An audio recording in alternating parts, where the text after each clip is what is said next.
All right, good evening, everybody. Warm welcome to Sunday night Course in Miracles group. I'm honored that some of you keep coming back and a couple of new faces, at least new to the class. So actually, one of you had said you are new to Course in Miracles. So let me give you the brief overview. But before we do, I'll show you on our website where these classes live. So, where of course the primary thing I do is the Institute of Interpersonal Hypnotherapy. And in the free resources, you'll see a care package that if you haven't ever got that, it's chock full of good stuff. Here's a Course in Miracles study group. We also have an Illuminated Mind podcast, blog, online monastery you might want to check out. The Anahat meditation system lives there. A lot of free meditations with me here, but in the Course in Miracles page, every Sunday night study group. This is the current link. And here, loading slowly. I'll shift out of it if it doesn't show in a sec, but technically these are all the videos. I don't know why they're not there. It is. So yeah, all the way back from class one. So if you want a really thorough overview, definitely check those out. So what is A Course in Miracles briefly for those who are new to this? It is a book. There's no author on the title because the book is said to be scribed, meaning the person who allowed it to come through her, Helen Schuckman, didn't want her name in the cover because she didn't write the book. So if you look at it and say, oh, well, she said this, I think you're misunderstanding the authorship of the text. So Helen Schuckman, with her partner William Thetford, helped over 7 years to allow this material to come through. But she never claimed authorship, which is important to acknowledge because when you're reading A Course in Miracles, it's not her who's claiming to be speaking. I always leave it up to you guys to read the book and determine for yourself who is speaking. Eventually, the person who's claiming to be speaking is just Christ. And that's like specifically Jesus, or probably named Yeshua. But I don't care to this for this to be a religious type of thing. This is definitely not a cult or a church. I consider it a study group, and we're just looking at the course for what it is. You don't have to agree with everything in the course. It's definitely a take what you like, leave what you don't. But we had a recent discussion with somebody who was saying in class he disagreed, and I'm like, well, that's fine. But eventually, at least I said I spoke personally then. I'll speak personally now. I had to say, yes, I'm a philosophy of religion major. Yes, I've dedicated my life to studying this stuff. At the same time, I'm, whenever I think I'm right and A Course in Miracles is wrong, I've been deeply humbled to realize it's always right. And I don't say that about very many texts. My partner and I, she and I were driving down. We're in a drive recently. We're listening to some spiritual book she wanted to put on, and I'm listening. I'm like, I just don't agree with this, right? I don't like this approach. And we shut it off. I've never done that with A Course in Miracles once I've realized just how profound it is. Welcome, everybody who's joining in. So, the course itself is a book, 669-page text, 365 workbook lessons. And if you've been coming to these classes and you haven't started the workbook lessons yet, I can't recommend that enough. The course, if you only study it intellectually, will give you a very profound philosophical and even psychological framework about what's going on here in the human experience. However, if you don't do the workbook lessons the way the course suggests, you don't go through the radical thought reversal that the course is aiming for. There's also a manual for teachers, which we're going to look into tonight, and a supplement for psychotherapy and one about prayer. But tonight we'll actually dive into the course's version of stages of spiritual growth. Yet I mentioned when we started this class, I'd pull from other traditions to help us to understand A Course in Miracles better. So we're going to actually tonight pull from yogic teachings, Buddhist teachings, and Christian mystical teachings before we take a deeper dive into A Course itself. So, yeah, for the most part, this is simply a book. It's not meant to be a new religion. It's really, it says, the course itself says that this is not for everybody, but for those who feel called to it, then it has its place in the overall plan. So, with that said, welcome everybody who's joining in. Let's start with an exercise on discernment. before we actually see what the Course says on stages of spiritual growth. The first thing I'll tell you about what the Course is going to say when I start reading from it is it's going to talk about a sorting out process. And you're essentially sorting out, so this is the yogic model we're getting into first. You're sorting out the real from the unreal. So the yogis make this very clear distinction. And specifically, if you study the Yoga Sutras of Patanjali, you will hear a word called Vivek, and more specifically, Vivek, K-H-Y-A-T-I. Those of you who've been through our school's hypnotherapy training might remember this in the transpersonal teachings. This is always a valuable exercise for you, like for me, literally to teach it again is always strengthening the idea. But beyond teaching it, for ourselves and putting attention on it, I found this super helpful with my clients when they are struggling with their spirituality, when they know, I think there's a path, I'm on the path, I want to be done with my suffering, but where do I go? What's the direction? So in yogic philosophy, there are two gems. One is called Vivek, and the other is called Varagya.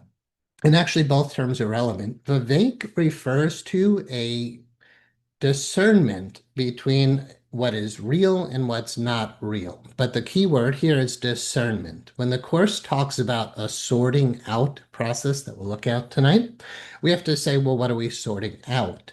One of the distinctions is the word valuable. The other distinction is valueless. Okay, so in the Yoga Sutras of Patanjali, and Patanjali is considered a saint, although nobody knows who he really was, the term Vivek is there, and it basically is discernment or discrimination, but we don't like the term discrimination these days, so the more politically correct term is discernment. You can discern left from right. You can discern head from nose. You can discern, you don't see my microphone, but microphone from keyboard, right? We know how to discern one physical thing from another.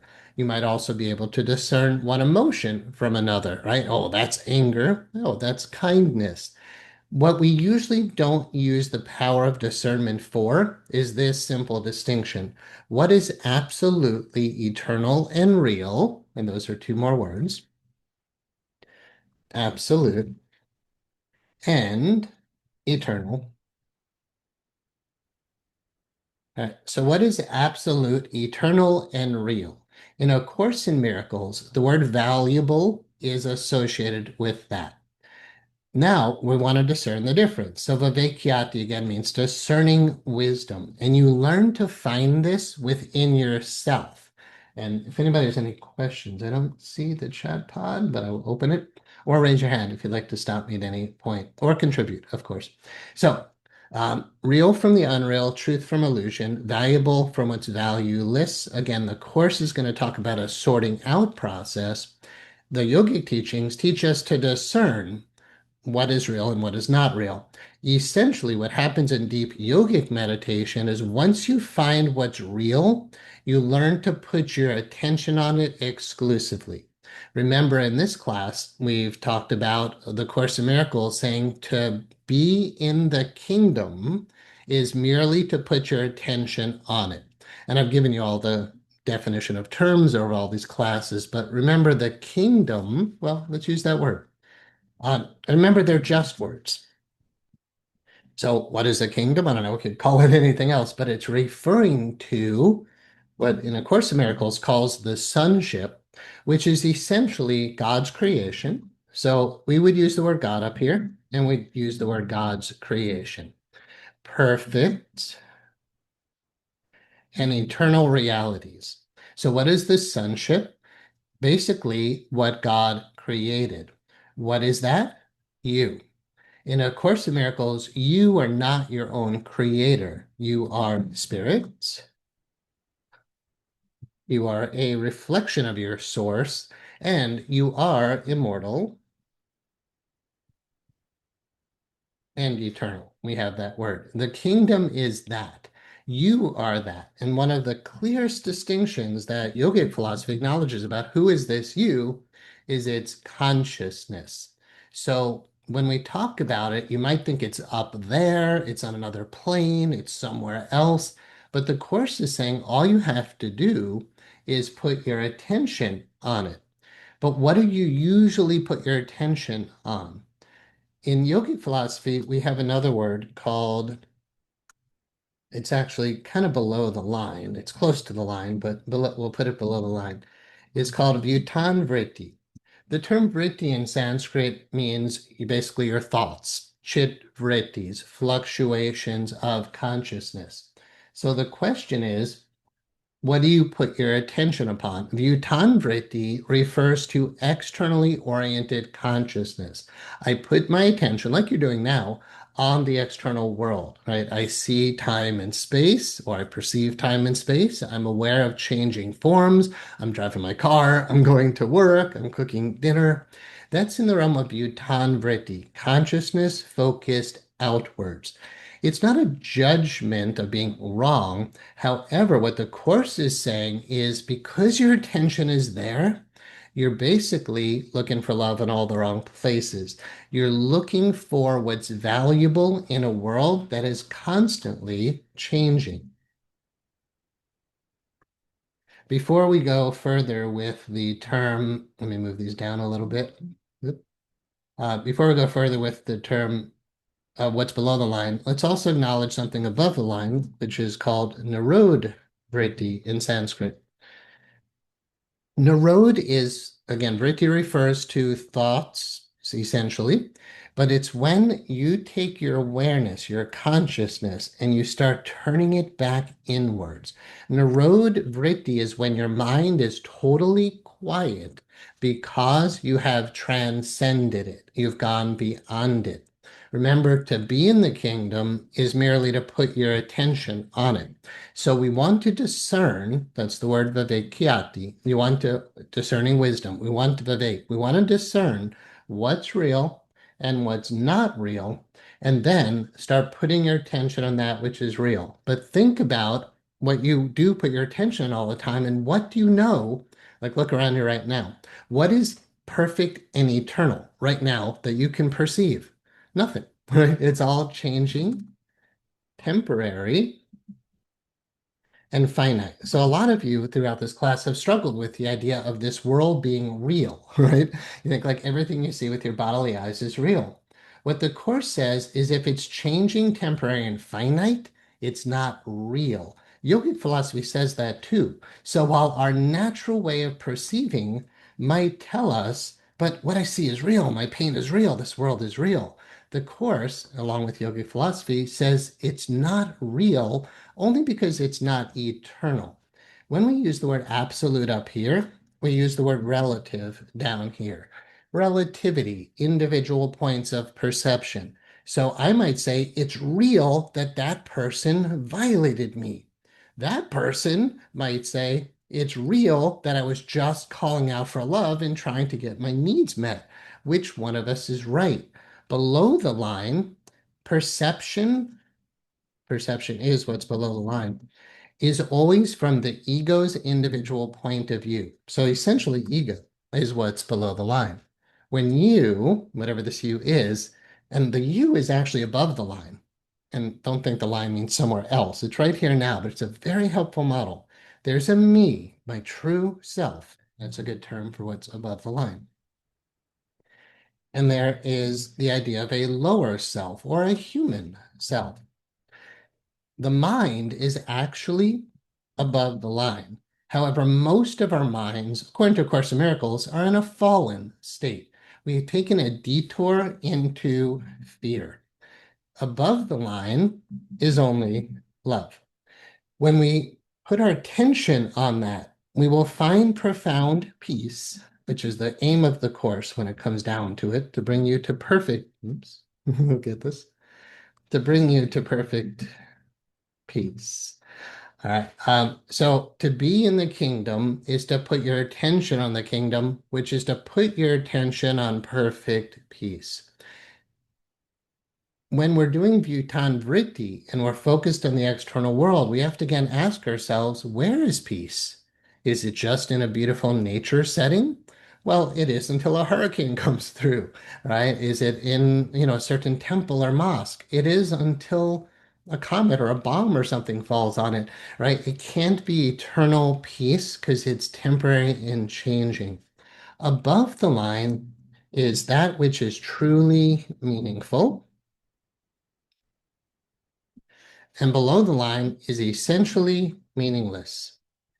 The Course teaches God did not create a meaningless world. But remember, the Course teaches God didn't create the world that you see, meaning God didn't create a world of relative perceptions, right? When you say, he's bad, no, he's good. God is beyond both of those judgments. So judgment, you might say, is below the line. And we'll look at that tonight. Did I spell that right? That's what's below the line in A Course in Miracles. Above the line is simply knowledge, or in Sanskrit, the term gyan, or often in the West spelled, which doesn't give you the best pronunciation, jnana.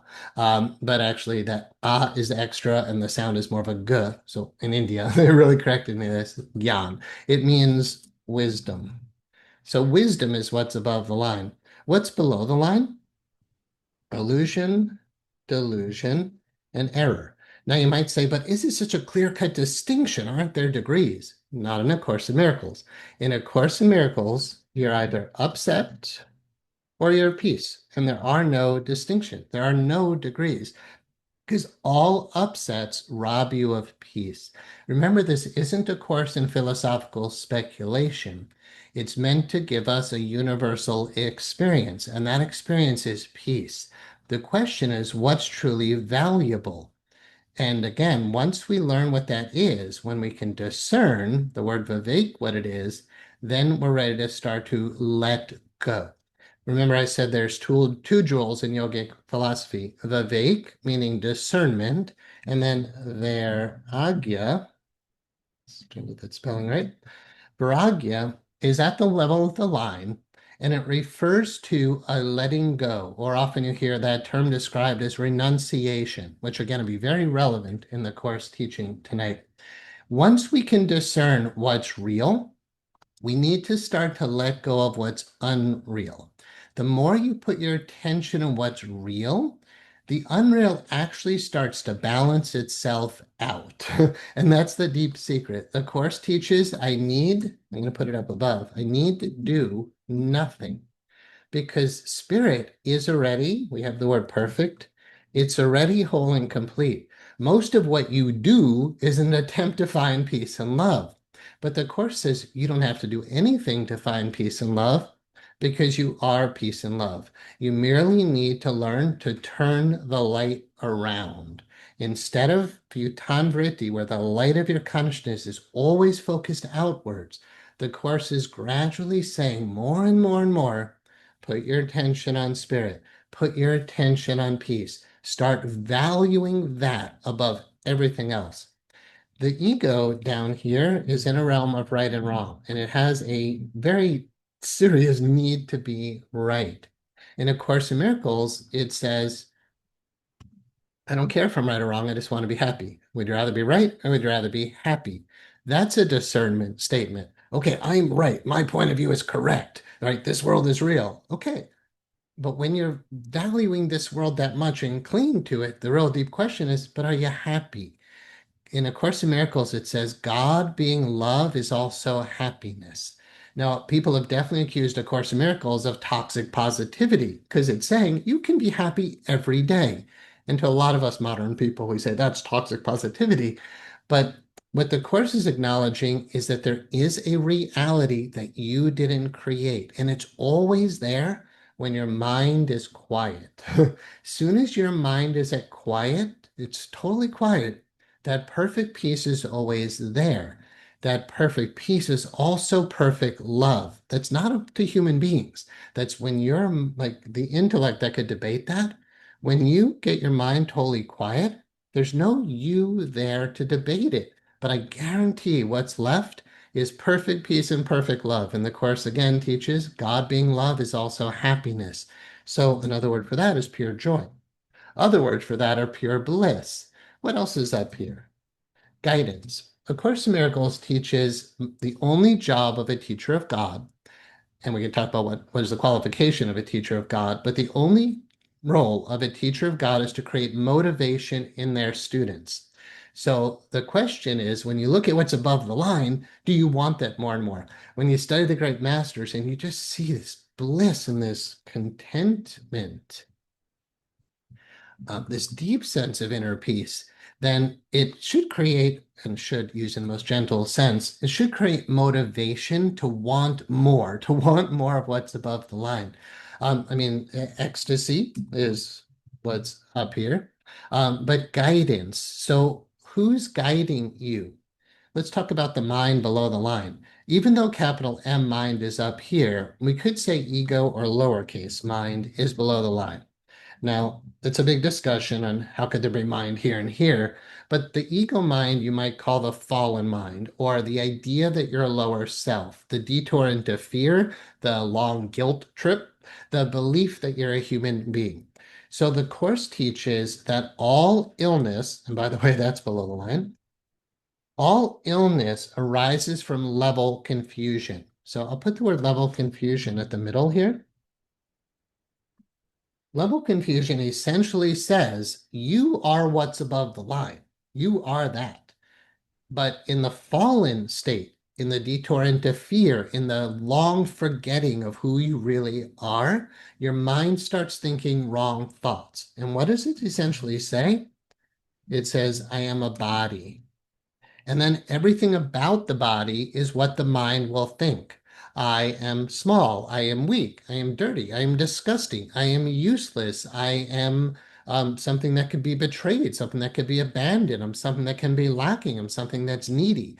All of those statements are body level identification because you think you're a body and then your mind speaks as if it's a body.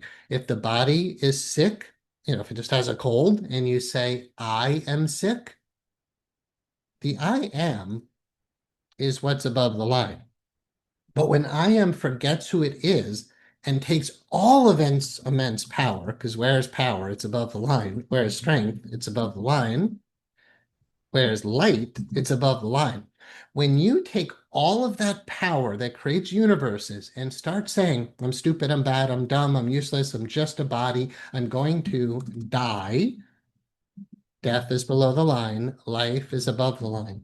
These aren't mere linguistic distinctions. This is saying there is a reality way beyond what any of us, can talk about. When your mind is quiet, what's above the line is what's left. Level confusion is when you actually believe what's valuable is below the line, and then you start essentially worshiping what's below the line. What did Christ say? Render unto Caesar what is Caesar's, money. I'm not going to write the word money below the line, but it's below the line. Anything in the physical world is below the line. Render unto Caesar what is Caesar's, render unto God what is God's. Christ made that very clear distinction in the New Testament, right? There is a reality called God, the kingdom, what he called his Father, or heaven. And then what's below the line?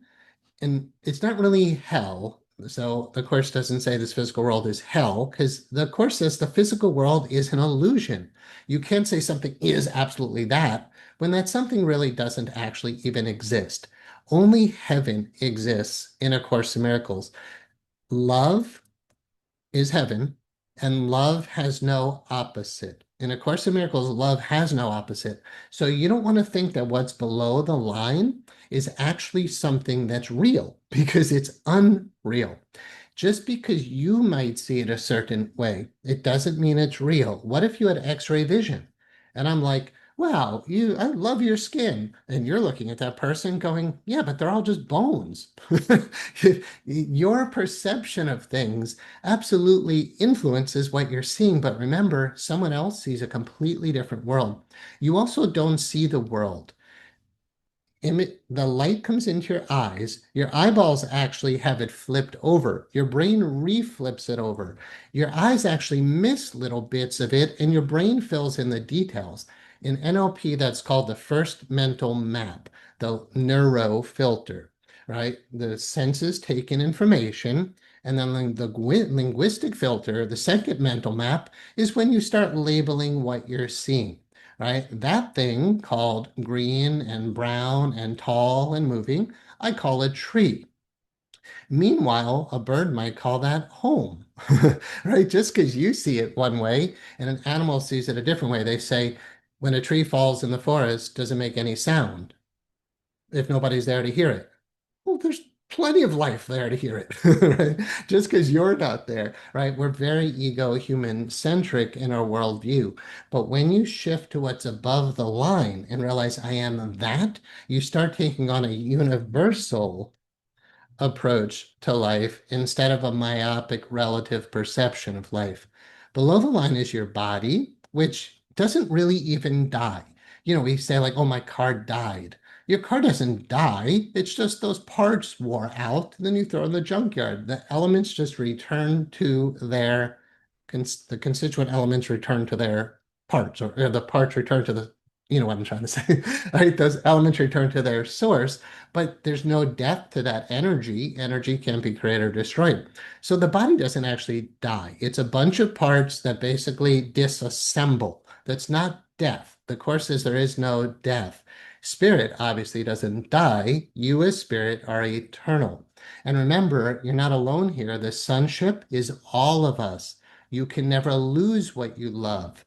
Eternal life is what's above the line. You don't have to earn it. You just have to remember you are it. Below the line is a forgetting. Above the line, you need to remember who you are. The Course teaches we forget so as to remember better. Hold that thought when we get to the actual Course and we start discerning real from unreal, truth from illusion. What else is below the line? Your false beliefs. We talk about that a lot in hypnotherapy, and I mentioned them tonight. Words like I'm bad, I'm stupid, I'm unlovable, I'm useless, I'm dirty, I'm disgusting, I'm powerless, I'm trapped, I'm helpless, I'm out of control, I'm a bad mother, I'm a bad child, I'm a bad person. These are judgments. They are false beliefs, but they are your thoughts. Now, although remember, they're the thoughts of a lower self or an ego mind, not the thoughts of God. The Course teaches learn to think the thoughts you think with God and turn the light around so it's not focused outwards, it's focused inwards. Okay, so false beliefs below the line, but when your consciousness shines down onto this world through that deluded mind and you think, I'm unlovable, I'm alone. Your body responds to that false thought, but what arises out of that are your emotions. All of the negative emotions, hurt, sadness, fear, anger, grief, guilt, all of that, disappointment, jealousy, it all arises by taking the consciousness, forgetting who you are, thinking the wrong thoughts, meaning thoughts that are not of God, like I'm stupid. God says you're pure intelligence. That's what's above the line. Pure divine intelligence, and similar is the word gyan or wisdom. You below the line might say, I'm stupid. That's the ego. That's a wrong thought. That's in the realm of illusion. But that thought does have consequences. The Course teaches there are no idle thoughts. Every thought has creative power because look at the source of the thought. Even though you might not know who you are, it doesn't change your immense power. So if you are ballsy enough to say, I am stupid, you're going to have a negative emotion arise from that because a false thought will create a negative emotion that will create psychosomatic illness. Yes. Thank you, John. Welcome. Life, if I didn't catch that, is above the line. Life. So what's animating your body right now? Like, what's the difference between what we call a quote dead body, body where the life force isn't there anymore? Again, it's not dead. It's just nobody's in the vehicle, and the vehicle is going to return to the earth. It's not death. Life is that which is animating the body. But even deeper than that, light is life, light is truth, light is love, light is peace, light is joy. And you cannot lose what you love. You can't lose life. You are life itself. So absolutely, that's above the line. Okay, we have a good foundation. I can keep going with this, but let's shift gears. So keep this in mind when let's say sorting out what's above the line, what's below the line. Let's take a moment with, before we get to Course in Miracles, Stages of Spiritual Growth, the Dark Night of the Soul teachings. by Saint John of the Cross. Saint John was a contemporary of Saint Teresa of Avila. They were leading monastic communities, and I believe the 12th century. They're considered the Spanish mystics, and he was imprisoned for a while. And he wrote some very beautiful, profound poems while in prison. One was The Dark Night of the Soul, another was The Living Flame of Love. They're both profound. And if you read the commentary on these, it's deep, it's not light reading, it's kind of stuff of religious scholars, but most people on the spiritual path use the term of going through a dark night or dark night of the soul, and they actually misuse the term. So it's worth acknowledging the three stages that St. John of the Cross spoke of. Remember him and St. Teresa of Avila, they were leading monastic communities. Actually, St. John was helping with the women, the nuns, right? And of course, now monks. And he saw the stages that people go through when they enter the gates, basically. The first stage is not called the dark night of the soul. It's called so I'll put a number one here. So under the category of the book or the poem turned into a book with commentary, The Dark Night of the Soul, the first stage is actually called the Dark Night of the Sense. The Dark Night of the Sense is crucial to understand when we get to A Course in Miracles. It's basically saying you didn't know God, you didn't know what was above the line, you were living below the line, and you weren't happy. You clearly were not doing okay, and you started saying there's got to be something more. Am I just a body? Is life meaningless? Why am I here? Those kind of questions. You've suffered enough. You're thinking there's got to be something more. It doesn't make sense that you're only a body. So you start seeking something more and you start finding it. The Course teaches no one can fail who seeks to reach the truth. Remember, truth is what's above the line. And before I go on, one other idea of what's above the line. When we talk about guidance, we're also talking about the word Christ, which is essentially the sonship, not just Jesus. Jesus, in A Course in Miracles, is part of the sonship, just like you are, just like I am, and we're equals. In the Course in Miracles, you are equal with Jesus. He has a certain role, just like you have a certain role. But that's when I use the word Christ, I want you to know I'm not meaning Jesus. Jesus is one of the sonship. But Christ refers to the sonship itself and also the Holy Spirit. There's also, again, before we go on, there's also something relevant when we understand God as Father, Mother, Christ as the sonship, the Holy Spirit as the divine intelligence of God. When some of us, take the fall and we're down doing the human thing, the plan for salvation is actually above the line. It's something that God puts in place, which is based on the idea of atonement. Forgiveness, you might put very close to this word Varagya. Forgive means let go. Whatever you think is happening, that's not what's happening. Whatever you think your best interests are, that's not your best interest. You're living in an illusion and you don't know your own best interest. That's pure Course in Miracles. The Holy Spirit is the voice for God that will correct your errors, which is what the plan for the atonement is. Remember, below the line is illusion, delusion, and error. The plan of salvation, the plan of the atonement is to correct the errors in the mind so the mind starts to think the thoughts it thinks with God. Now, below the line, you are confused and you're dealing with an egoic mind that can't provide the answers. It'll provide 1,000 questions, but it can't actually answer. And it can't answer the most important question, which is, who are you? Because you're not your own creator. You can provide that answer. Only that which created you can provide the answer. Sticking in the theme of guidance before I move on, the plan for salvation, from my experience and what the Course teaches, doesn't matter what I believe, I'm just teaching what's in the Course, there is a plan for salvation. You have a part to play in the plan for salvation.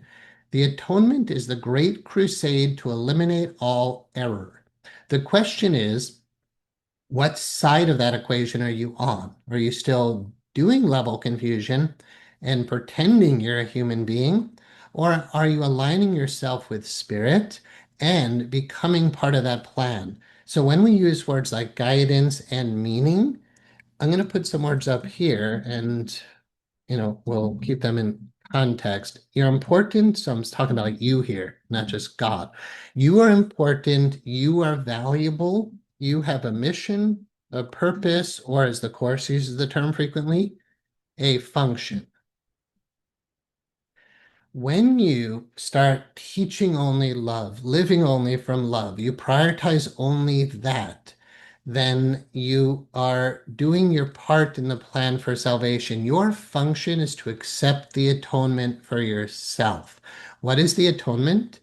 At one, to feel at one again with peace, love, joy, light, love, bliss, truth. The Course says anybody who's guiding you to that, you should trust. Basically, it says something like any teacher who's trying to lead you away from all the key words for what's below the line, by the way, are pain and suffering. Notice how there's none of that above the line. The Course teaches God didn't create it, so it doesn't exist. Pain, oh, another word is sin. Sin, pain, suffering, death is below the line. The Course doesn't say, oh, it's just uncomfortable. It says it doesn't actually exist in truth. Now, does it appear to exist for a lot of us? Of course. And that's why we have A Course in Miracles, why God set a plan for salvation. You can pretend to be below the line for a very, very, very long time, millions of years, according to A Course in Miracles. But the plan for salvation collapses time. Time is below the line. Space, meaning, I'm going to use a lowercase s there, because in Sanskrit, the word for what's above here could be sham, which is capital S, space. And again, when I use the word space there, I'm referring to the space of pure consciousness, or the vision, which is a word worthy of being above the line, the vision of oneness, pure light, the vision of infinite light. That's a real experience. And when you experience it, it's overwhelmingly appealing and you are enraptured in joy. So anybody who tells you, no, that's just delusional, that's just toxic positivity, has not studied the great masters who live in that bliss and joy. It's an unconditional state of being. In hypnotherapy and NLP, we call it the core state. The point is, before I move on, when you're aligned with it, you will know your mission and your purpose and your function. Those are just synonymous terms. The Course says it's totally practical. Money is something a lot of us are afraid of, is below the line. When you align with A Course in Miracles way of thinking, like I said, you will start teaching peace, teaching love, fulfilling your function as a teacher of God. Now, it doesn't mean you'll teach the way I teach or someone else teaches. It means you will fulfill your mission. One of the secrets to becoming wealthy is you find a need and you fill it. The term, when we're looking at mission, purpose, function, core state is just another word there, not relevant to that column. The word is dharma. You hear that in Sanskrit, and there's different uses of it, but generally the word in the West is largely, I'm not going to take a deep dive into dharma tonight, but it's loosely interpreted as your mission and your purpose, not your job, right? You might have a job as a hypnotherapist, but your function. Or Sanskrit, they use the word niyati, meaning like the rule, the law, the essential reason for a thing. What is the essential reason for you? You are the light of the world in A Course in Miracles. You could absolutely be amongst the teachers or ministers of God, which really means you side for love, you teach only love. You side for peace, you teach only peace. What that looks like for you will be unique, but the Course teaches, and we'll look into tonight, when you start truly doing that 100%, when you really align with these higher stages of being, you start you what the Course says, actually, we'll look at it tonight, you walk with mighty companions by your side. You don't go alone when you're ready. You become part of the great crusade to eliminate all error. You have a function and people are waiting for you to fulfill that function. The Course teaches when you're ready to go, you don't go alone, but your students, meaning those who you're going to bless with love and kindness and goodness, just by being it. You don't have to teach anything specifically. It's impossible not to teach. You're always teaching. Are you teaching fear or are you teaching love? When you teach only love, you will attract people who are meant to learn from your being love. That quite often leads to some profession aligned with that. So remember, I'm not here talking about wealth building tonight, but the secret to becoming wealthy, one of them is find a need and fill it. there's a tremendous amount of suffering, in case you haven't noticed. We're not saying it's not actually there, relatively speaking. Of course it is. And of course we want to relieve the suffering, or there'd be no reason to be having this discussion, right? In Buddhism, which we'll look into in a moment, the Buddha was all about relieving suffering. And what was his conclusion? You're suffering from a false view of the world. You're suffering from an idea that you're an individual, separate self. Of course, calls that ego. When we start letting go of that mind and choosing our higher mind, we move out of lack, which is what's below the line, and we move into abundance, which is what's above the line. Remember, when you're aligned with what's above the line, you're in a perfect state of peace. So if you're like, but I need to be sure I have more money. Why? Because you're looking for that safe feeling in your heart. You don't want to have to run out of money. Right? You don't want to run out of food for your body. The course actually teaches in the psychotherapy manual, uh, should people pay for therapy? And it says, yes, not to help make the, I'm paraphrasing, not to help make the therapist rich, but to better help the therapist fulfill his or her part in the plan for salvation. That's all that matters in A Course in Miracles. The Holy Spirit, the divine inspiration or the voice for God, the divine intelligence, only cares about salvation. It will look at your thoughts. It'll say, are your thoughts aligned with what's above the line or what's below the line? It'll always reject what's below the line. It won't side with it. It won't negate what you came up with in your mind. It lets you think whatever you want because you have free will. Below the line, you think you're free because you think you can do whatever you want down here. But there's no freedom of taking your body from county to county, city to city, country to country. There's no freedom in that because where are you going? God is found right here now. The Course says, and I think we'll read it tonight, those who are totally content don't need to go anywhere at all. They're not searching anymore. When you're below the line, you're a seeker. But when you're truly above the line, you're found, right? Isn't that like one of the ideas of like redemption? Like you're no longer lost, you're now found. What does that mean? You found the truth that you are. It doesn't mean, and remember, this doesn't ever occur through bodily death. The Course teaches nothing occurs through bodily death. Death never accomplished anything. The plan for salvation is essentially forgive, let go of your idea of what's happening. The Course teaches, I loose this world, the world below the line, I loose this world from all I thought it was. And I'm willing to let the Holy Spirit reinterpret for me what's actually going on. In Zen, it's basically when you become stupid enough to enter the monastery. When you walk in there thinking you know, that's the idea of the master pouring tea in the cup of the philosopher. The philosopher says, stop, stop. Can't you see the cup is overflowing? And the master says, how can I show you Zen? By the way, Zen is above the line. Um, how can I show you Zen when your cup is so full? So when the mind thinks that it knows and it clings to its perceptions, then that's where humility is in order to discern. There is a higher way of being. That's Vivek. Discern real from unreal, truth from illusion, fear from love. Varagya, remember, is a letting, simply stated, a letting go. You can't let go of truth. You can't forgive truth. You only forgive or let go of illusions. Where does forgiveness occur? Only in your mind. You don't have to forgive your dad and all that. None of that exists. All that exists is what's in your mind. When you're lying in bed suffering, you can't sleep, you're stressed, you're angry at someone, that person's not doing anything right there. Wherever they, like, if they're not even in the house, you don't know what they're doing. You know what your mind is doing. And all you know is you want to have a good night's sleep. You want to be at peace. You want to have a happy day the next day. The Course is just forgive what you're doing. Now, we've had classes on forgiveness, so I won't go too into it. And then again, level confusion is forgive, let go of what's below, and start to identify with what's above. All right, I will go into Dark Night of the Soul now. But I did want to really mention when we talk about guidance and Holy Spirit and the practical nature of this, when you align with this, you align with your mission and purpose. You'll stop doing what A Course in Miracles calls useless journeys. All right. So ask yourself when you wake up in the morning, what's motivating your behaviors? If it's just your lower self, your ego, your emotions, your conscious mind, but you don't stop and tap into the divine, then all of your actions can be quite pointless because it's not coming from divine inspiration, right? If you're working to create a business, but you're doing it from your confused ego mind that believes in lack and limitation and low self-esteem, good luck. But when you align with your higher, wiser mind, my experience is anybody I've met who's truly established in this, and I'm talking like the great ones.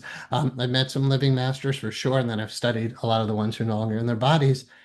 They tend to always have their issues taken care of. My dear teacher in India, who was a authentic guru, if you want to use that word, he said, Guru is happy, Guru sleeps well, Guru eats well, Guru had plenty of money, Guru never worried about anything. That's the beauty. My teacher in India, they called him the happy guru. And they're like, I want to meet the happy guru.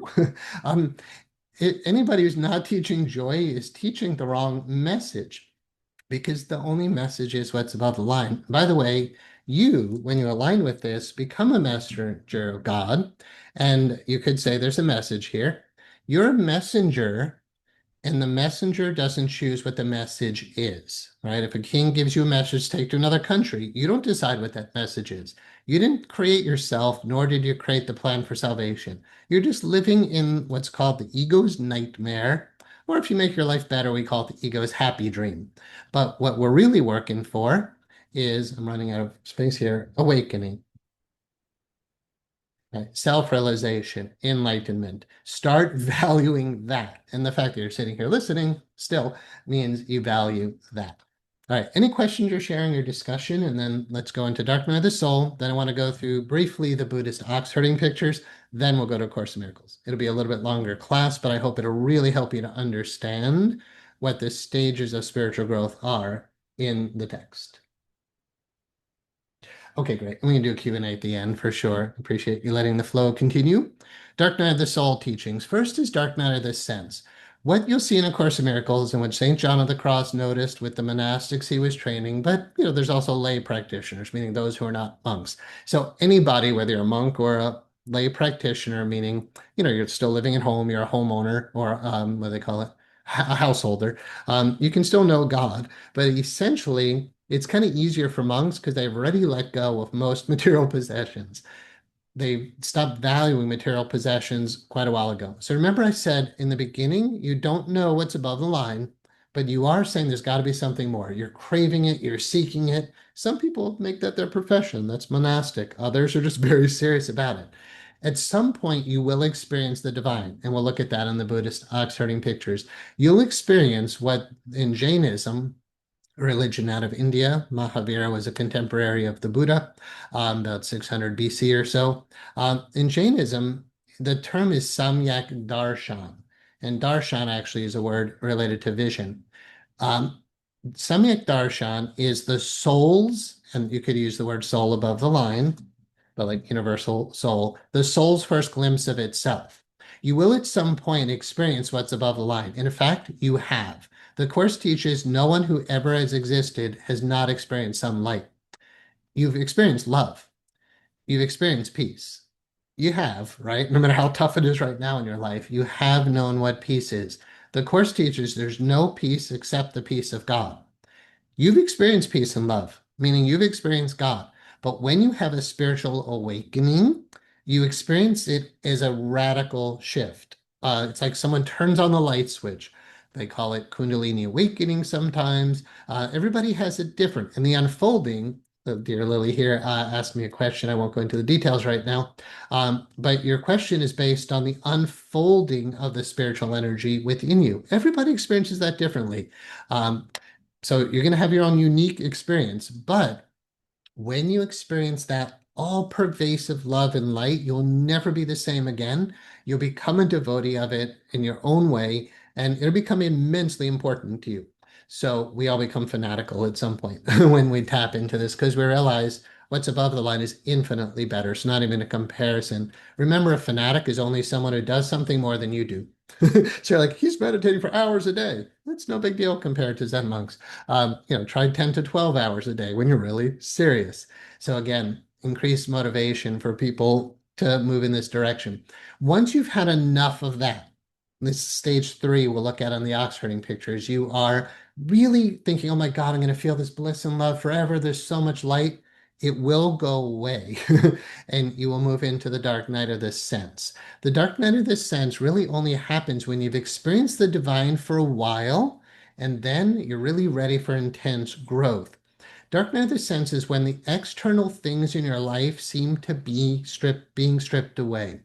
Um, Dark night of the sense, meaning all the things you thought were valuable seem to be going away.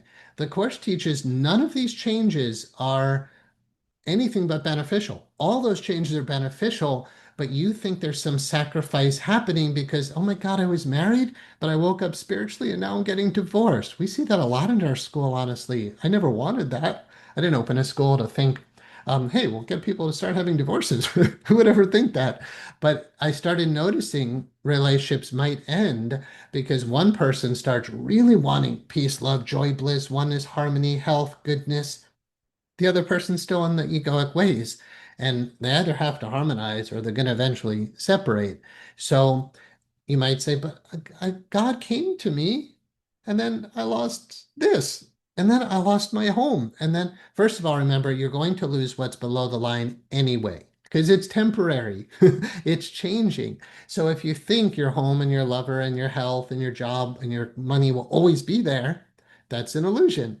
All right, above the line, you will cultivate, these aren't qualities of the divine itself, they're qualities of a teacher of God. Trust, faith, honesty. It's actually the section of the course we'll look at tonight once I get us there. You will have tremendous trust and faith once you realize that God is. When you live that God is real and you know it, you trust.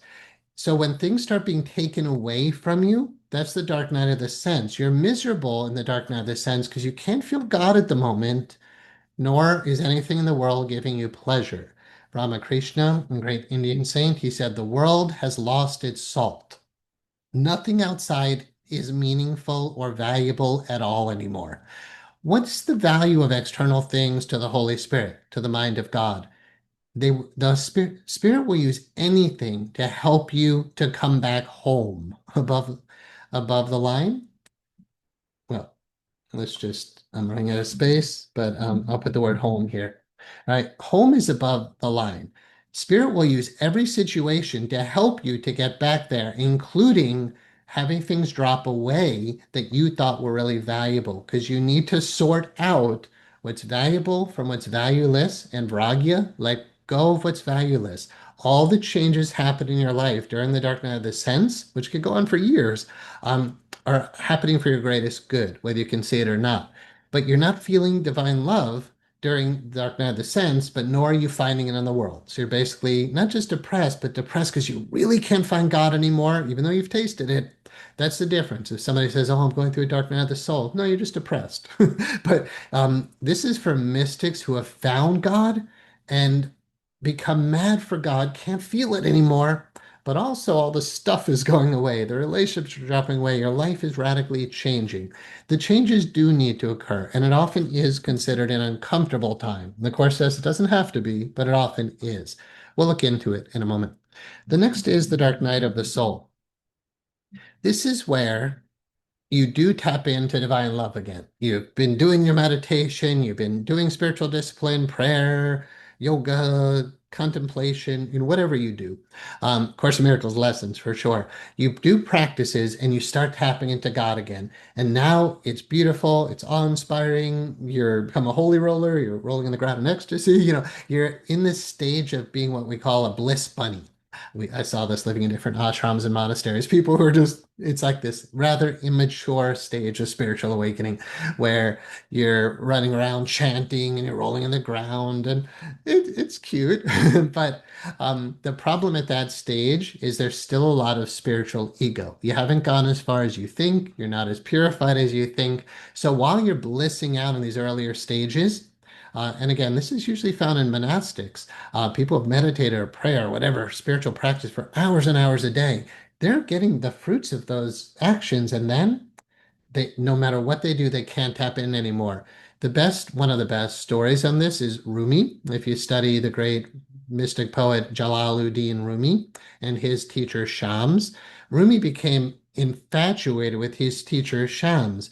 And when Shams left twice, there's a long story here, Rumi went out of his mind because he wasn't able to be in the presence of the beloved. The God is the beloved. A spiritual teacher for many people becomes the beloved. Not always a healthy thing, especially in the West. It's the guru model, which is not always the healthiest thing for Westerners. We've learned that. But you become a devotee of something, of someone that represents the divine. You found a way to tap into divine love. And that can be your direct connection. But the dark night of the soul is when that cuts off.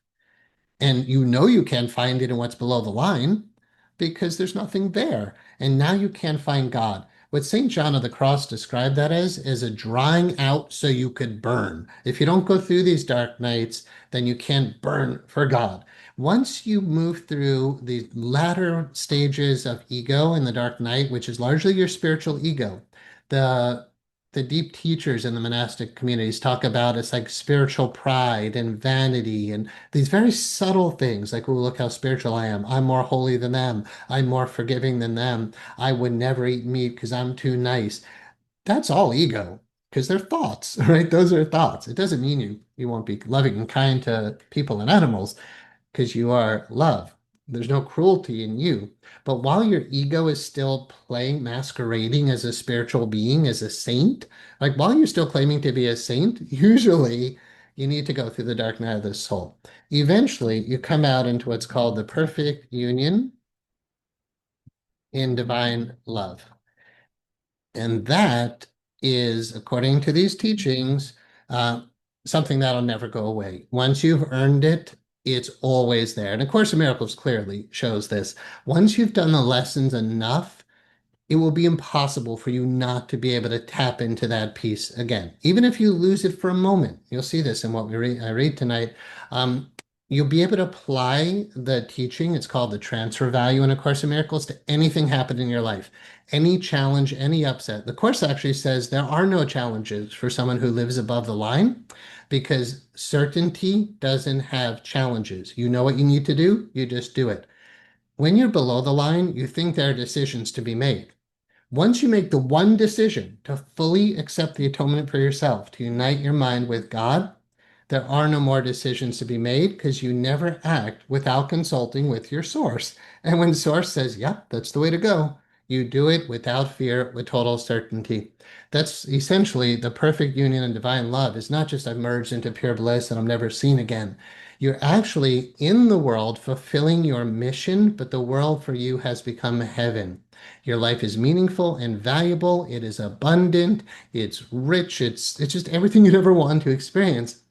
And it comes from walking a path that, I don't know how many people walk, but generally they say, um, many are called, but few are chosen, is the statement you hear in religion. But the Course says all are called, but few choose. It's not that many are called. All are called. The call is universal, but few choose. Okay, so Dark Night of the Soul is kind of a tough read, but if you're curious about those stages, I definitely would recommend checking it out.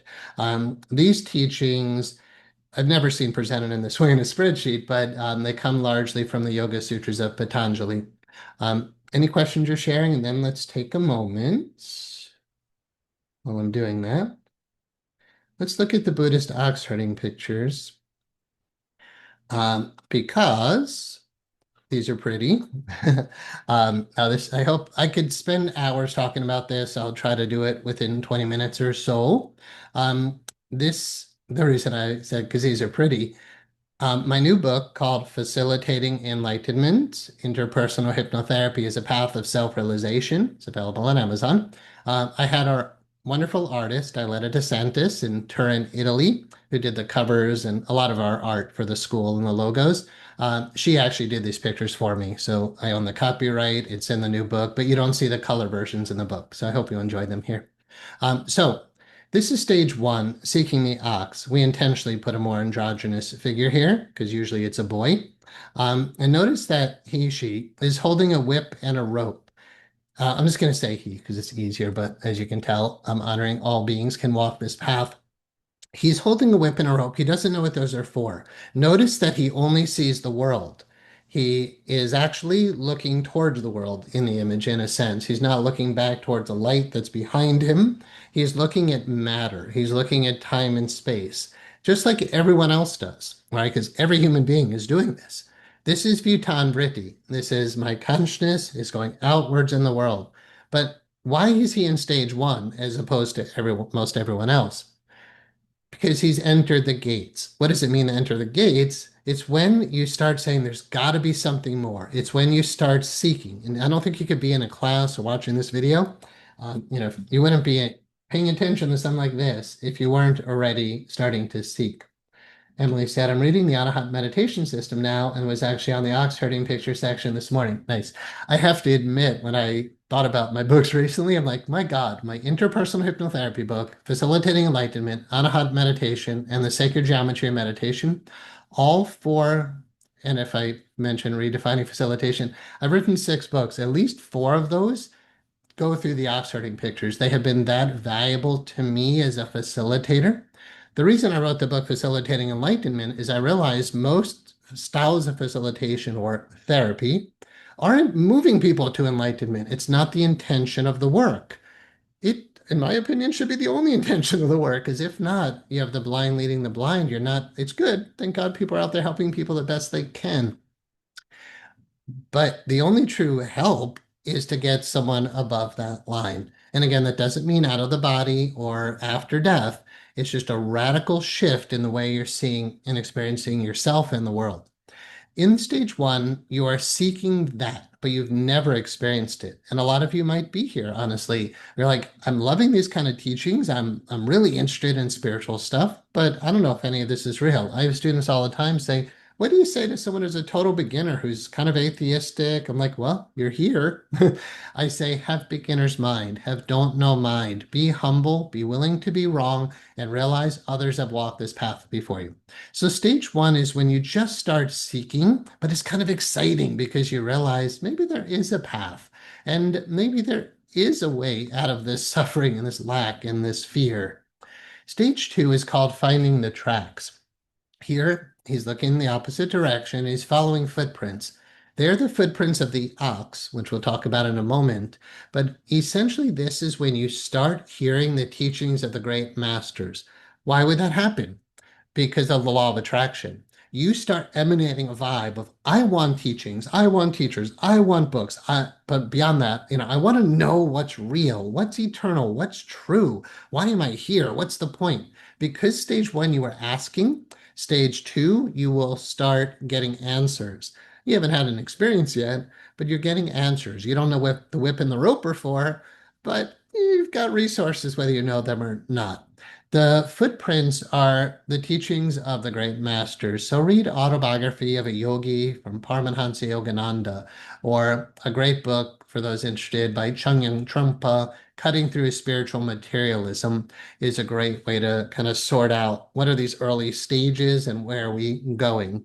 It talks about the Bodhisattva in there, which is beautiful. Anyway, I could go on and on and on. There's thousands of books by great teachers that talk about the true path, as opposed to just all the other books out there. So usually here, you're really reading the scriptures, the sacred text. You're trying to find your path, by the way. And one of the teachings at this stage is don't dabble in 30 different spiritual traditions. All you do is dig a lot of little holes, but not take the deep plunge. So yeah, you can study a lot of stuff, but eventually they always encourage. I've never really heard a teacher who just said, oh no, you could just kind of dabble in everything and make your own spiritual salad. They say find a path and go deep. I was doing a lot of yoga and a lot of Tai Chi, and I kept talking to both of my teachers, and like, you have to pick one. You're not going to master a system if you're doing both. I have found tremendous benefit from learning both systems, but now I predominantly practice yoga because I've just found more benefit for me. So if you're looking into meditative disciplines, don't keep trying 20 different types just because you think you're learning a lot. Someone once told me, a monk once told me, I was very early in my path, he said, you're like a person trying to discern the truth while listening to 500 different radio stations, all turn to different stations. 500 radios turn to different stations. All right. They're all saying the same thing. They're all leading to the same place. But usually a main teaching here is take a deep dive in one solid spiritual tradition, whatever that is for you. Okay, but this acknowledges there are spiritual traditions, and if you don't apply the teachings and do the practices, then you're not much different than anybody else of the world. Not to judge, but right, you're seeking something more. And if you don't actively do what the masters encourage us to do, those who've been there before, by the way, this is the idea of walking through a jungle. You're on this side of the jungle, you want to get to the other side, or the Buddhists call the other shore. But if you have to carve the way through the jungle yourself, nobody said you had to reinvent the wheel. We've been doing this for thousands of years. So all you have to do is follow the footprints of the masters. They left the path through the jungle. Just follow their teachings. You'll reach the other shore, and you reach the other shore much quicker. And the Course in Miracles is all about that. There's no patience here. The miracle is meant to collapse time. The Course is trying to get you there sooner because it wants you to be happier now. It wants you to feel love and joy now. It doesn't want you suffering anymore, and you don't want to be suffering anymore. So the more you engage the spiritual practices, technically the faster it goes. But that's a big topic. Number 3, the first glimpse of the ox. This is where we talked about in the Dark Night of the Sense teaching. You've had a glimpse of it, but then it goes away. This is that glimpse. It's when you see the ox, which is the higher self, the truth you're looking for. It's what's above the line. The veil has parted.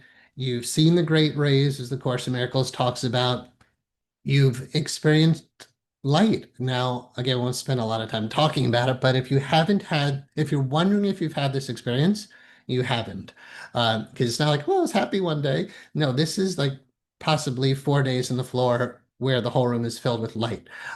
You'll experience this with great masters who do what's called Shakti Pact, where they might touch you in the forehead, and for 4 days you're seeing nothing but light. If you've never had that before and that happens, that's the first glimpse of the ox. It's different for everybody. It happened for me in 1992 when I woke up spiritually. I was a pretty normal person. Like I wasn't into any of this stuff, atheistic, agnostic, but lying in bed one night, the whole room became love and light and peace and joy and bliss and oneness and goodness. And I was like, God, there is God. Like, there's this God. This isn't questionable. And I knew somehow we were eternal. That reincarnation, meaning when the body dies, I don't die, I continue on. That felt so real at that moment because I was in touch with eternal life and love.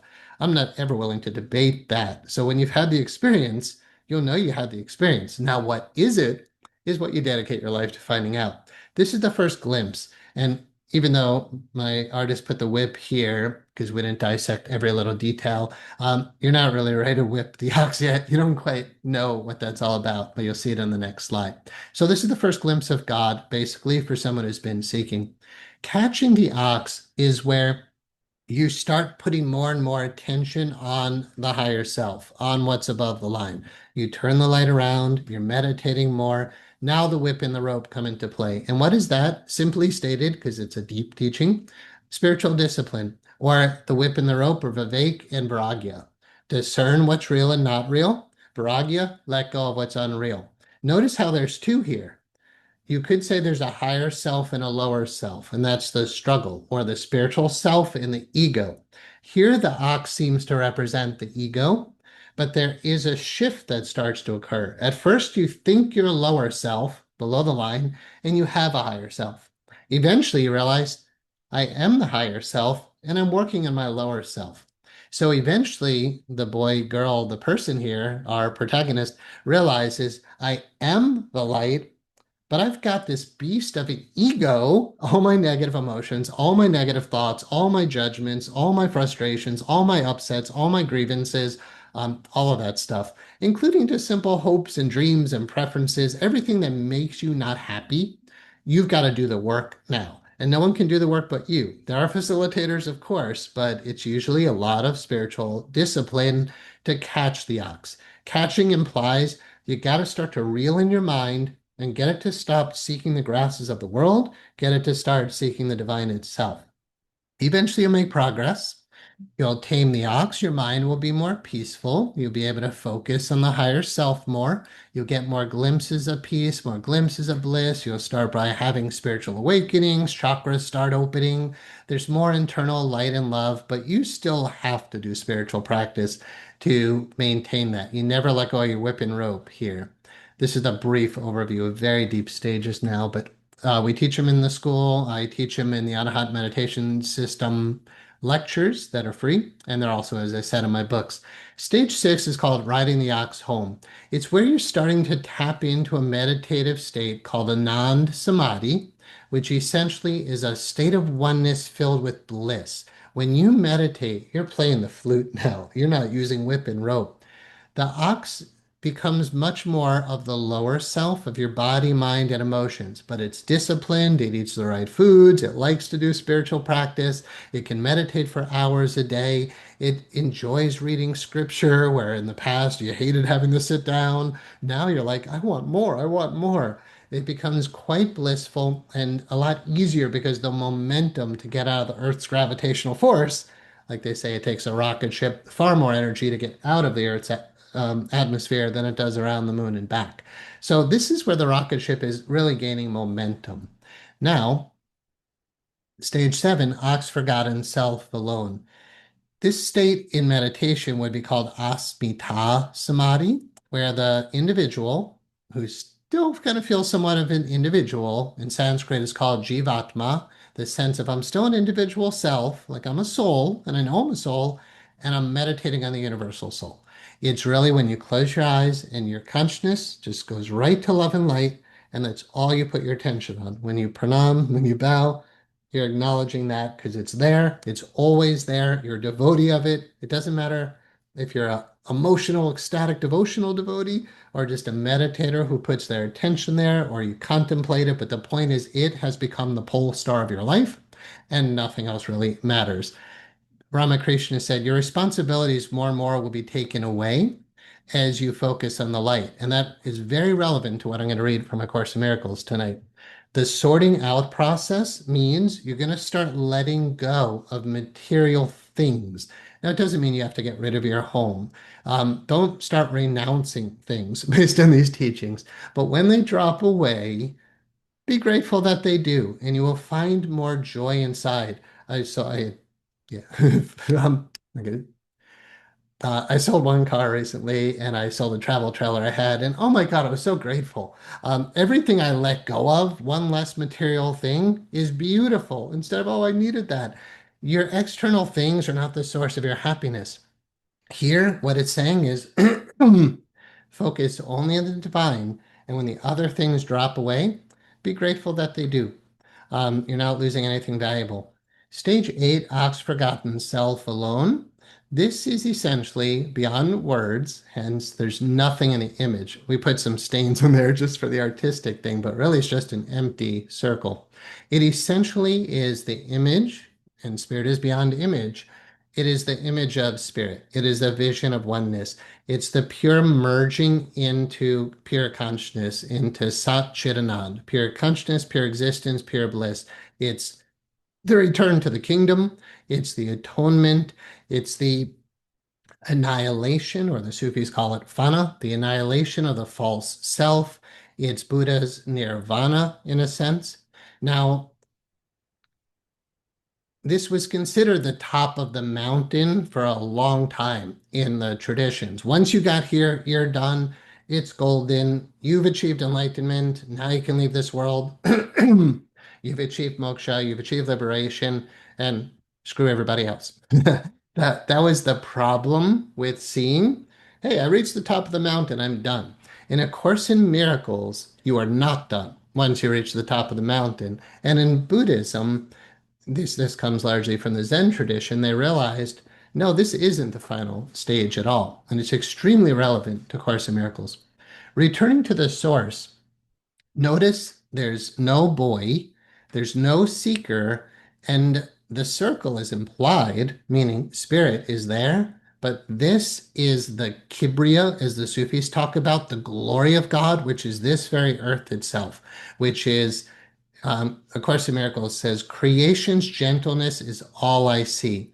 God is in everything I see because God is in my mind. Um, the lesson that we're on now, listen to today's lesson. God is with me. I live and move in him. God is with me. I live and move in him. It's today's lesson 222. God is with me. He is my source of life, the life within, the air I breathe, the food by which I am sustained, the water which renews and cleanses me. He is my home, wherein I live and move. Movement is implied in this picture. In the empty circle, there's no movement, it's beyond vibration. But what Zen teaches us in the Heart Sutra is form, which you're looking at, is emptiness, meaning spirit, and spirit is form. Form is emptiness, emptiness is form. What you're experiencing in your day-to-day life is actually the glory of God. And that's what Zen essentially is it's this. It's just this.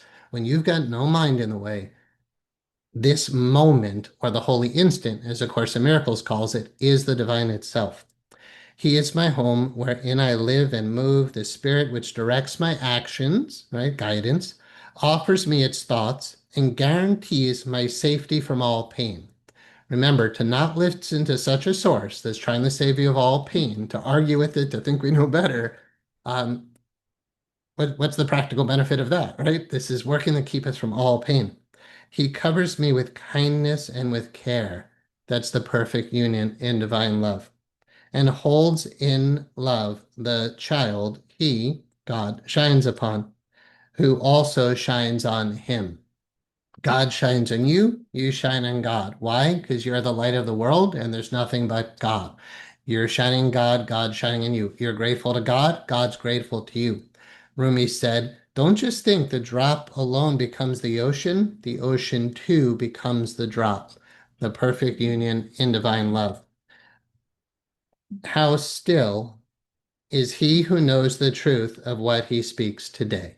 How still, right? The pictures we're just looking at, stillness. Be still and know that I am God. Not be busy in the world trying to find God. Be still and know. And remember, knowledge is what the Course is leading us to. Knowledge of peace, knowledge of the divine order, not egoic perceptions and debates, but perfect peace. I think once you realize this goes beyond the mind, then there's no debate anymore. It's just, are you in profound peace and love and light, or are you not? And all you want is that. So this is saying that's right here now in this very moment. It says, Father, meaning God, we have no words except your name. That's a whole nother class, the name of God, upon our lips and in our minds as we come quietly into your presence now. Remember, you can only enter into it now and ask to rest with you in peace a while. All right, returning to the source implies God is right here now. And when there's no ego, there's only that. Entering the marketplace with helping hands is also crucial to understand A Course in Miracles. Here, the older person here, and usually it's bald and fat when you see these pictures, the person has gotten older through the years, and it could take at least 10 years of intense spiritual practice to reach these stages. Most traditions say 20, 30 years. It's a lifetime and it never stops because there's no done. What happens here is you become a teacher of God. You use different words for that, but you're a teacher of Buddhism, a teacher of Taoism, you're a teacher of, what, but as long as you're teaching love in your own way, you've entered the marketplace with helping hands. This is the Bodhisattvic ideal, which says, I'm not just going to bliss out on the top of a mountain by myself, although I totally could. I know in the descending model, I have to come back down because everyone is myself. Remember, this is a being. He's not just, your average person anymore, although he might look like the average person. You couldn't tell by looking. I don't have to wear Indian robes or anything. This person knows they are one with you. They know they are the very same self. This person is in a state of perfect oneness now. And when they see a seeker, all they want to do is give away transfer value, which you'll see in the course tonight. They just want to transfer it. They want to apply what they've learned to every situation and everyone. In A Course in Miracles, the plan of the atonement is for all of us. And the Course teaches until all of us are done suffering, we're not done. until you have fulfilled your part in the plan for salvation, you're not done. So anybody who says, God, I hope this is my last lifetime, I never want to come back here, is not done because a bodhisattva says, wherever they're suffering, I will be of service until that's done. Why? Because we're all one self. Okay, so remember this as the ideal for what A Course in Miracles is teaching as we get into it now, because the stages always end with compassionate service, which is never an end. It's just a continuation of your true dharma, your true mission, your true purpose. In case you're wondering, the Course would say something like, you are one with God and God knows his child. Of that you can be sure. And God gave you a purpose. Of that you can be sure. Again, there's a total certainty in A Course in Miracles that most of us in the human perspective don't have because we're trying to be subjective and pull from other traditions and honor everybody. But somebody who's speaking at the level of the Course, meaning the author of the Course itself, knows God, knows who you are, knows there's a plan, did not choose you by mistake, and absolutely has a function for you to fulfill. That always relates to being of service because that's what the plan implies. God's plan for salvation requires the teachers of God because the lost ones can't hear God's voice. They can only hear it through you.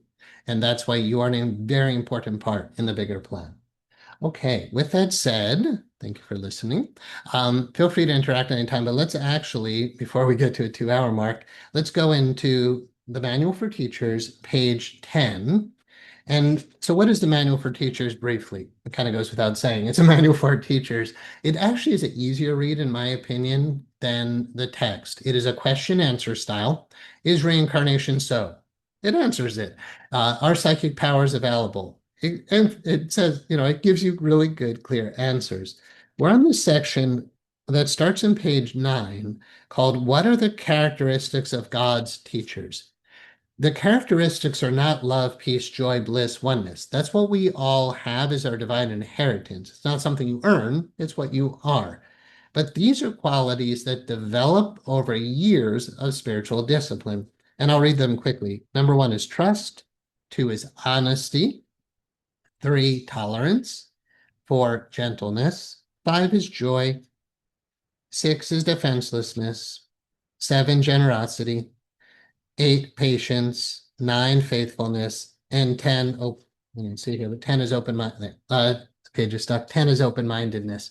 So we're actually in the section on trust, and page 10 goes into the development of trust. This is the only place I know of in the Course where it lays out, I think it's 5, maybe it's 6, where you can count them. What is it? Hold on. 1, 2, 3, 4, I think it's 6. 6 very distinct stages of growth that I hope what I just explained for an hour and a half will help you to put this into perspective because it's kind of hard to grasp if you have no other model to pull from. First, and we're talking about teachers of God, meaning those who have chosen love above all else, who say, like, I want truth above all else. I want reality above all else. I'm on the path, right? That doesn't mean you're in the world teaching yet or fulfilling a mission. In fact, that's not what's happening here. So first and really count yourself in there at least as entering the gates if you're interested in these kind of teachings. First, they must go through what might be called a period of undoing. Undoing. Remember, you've been living below the line, valuing what's below the line. This need not be painful, but it usually is so experienced, right? And I said that when all this stuff is dropping away, the dark night of the sense, when your external world is changing, it seems painful. And, I'm a teacher, like in the hypnotherapy school. I have all these students going through the training and I watch over a 9-month or so comprehensive hypnotherapy training. I watch how their lives change and how they struggle and suffer during that. This is what the Course is acknowledging here. This need not be painful, but it usually is so experienced. It seems as if things are being taken away, remember dark night of the sense, and it is rarely understood initially that their lack of value is merely being recognized. Remember, what's below the line is valueless. So their valuelessness is simply being recognized. Oh, I thought I needed three vehicles. I sure don't, right? That wasn't valuable. It didn't truly make me happy. It just created more stuff to deal with. How can lack of value be perceived unless the perceiver is in a position where he must see things in a different light? He is not yet at a point at which he can make the shift entirely internally. So the plan will sometimes call for changes in what seem to be external circumstances. These changes are always helpful. When the teacher of God has learned that much, he goes on to the next stage. So remember, all the changes in your life when you think your life is falling apart are always helpful. If you can make the shift internally on your own, you wouldn't necessarily need to go through this, but you can't yet at this stage because you haven't learned to discern real from unreal and to put all your attention on the real. So while you're not meditating on God, essentially, and finding that, well, you don't have joy. And now the thing that you thought you loved, your partner, your child, your something, is no longer there, right? Now you're having a dark night, but realize the thing that was taken away, as horrible as that may seem to you, is actually for your greatest good. The Course says you do not know your own best interests. If you give a child, I'm paraphrasing the Course here, if you give a child, take knives and scissors away from a child, they might cry and scream, but you know what's best for them. Remember, God, that which is above the line, knows what's best for you. And while you're grieving the loss of something, remember the Course is teaching that is helpful and beneficial for your enlightenment. Not for you to have that ideal car for the rest of your life. Right? That's not what God is all about. Nor is God all about you being in one committed relationship with another person's body for all eternity, right? That other person's body is going to drop away. If you make their body your salvation, you're bound to suffer. So when someone drops away, meaning, they pass on, of course you have feelings and you honor the feelings. At the same time, you're giving the process to God and saying, okay, that dropped. I'm miserable. I don't want to be miserable, and you start working with the divine to sort out your internal process. You're not alone as these changes occur in your life. Okay, and that can include any type of grief, losing your health, losing your job, losing, yeah, anything. It's always helpful in A Course in Miracles. Next, and again, helpful for your enlightenment process, not helpful for you to keep your job, right? Helpful for self-realization. Next, stage 2. The teacher of God must go through a period of sorting out. So remember, the first one was a period of undoing, where loosening up, let's say, you're living in this perfect castle that you built, but there's no love, light, peace, or joy in there. You're just in this cool castle. The period of undoing is like the bricks start falling down and you're really scared. And you thought this castle you built on sand is your salvation, the place you're going to be safe. But God has to start undoing what you made because it's a veil to what you're actually wanting. Next, the teacher of God must go through a period of sorting out. Now, some light is coming through the window of your castle, not the kingdom, but this castle, this house you built in sand. You're getting some light coming in. As the castle keeps dropping away, you're sorting out the real from the unreal. You start valuing what's real, and it becomes a bit easier to let go of the stuff you made, that which is unreal. Next, the teacher of God must go through a period of sorting out, stage 2. This is always somewhat difficult because having learned that the changes in his life are always helpful, he must now decide all things on the basis of whether they increase the helpfulness or hamper it. He will find that many, if not most, of the things he valued before will merely hinder his ability to transfer what he has learned to new situations as they arise.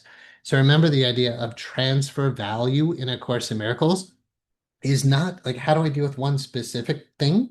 It's once you catch on that there's only one thing that you need to do all the time, you could transfer that way of being to every single problem you have. And what is the one thing you want to do at all times? Forgive. No matter however much you understand that word right now, whenever you're struggling, whenever there's a challenge, whenever you don't know what to do, forgive, meaning let go of the way you're seeing it and go to God. Sort out, okay, this is my ego's nightmare. God is here, and I'm turning to the higher court, not the lower court. I'm not turning to the ox as the lower self to run my life. I'm turning to God to how to run my life. The transfer value of that one lesson is immeasurable because it can be applied to any situation, anytime. He will find that many, if not most, of the things he valued before will merely hinder his ability to transfer what he has learned to new situations as they arise.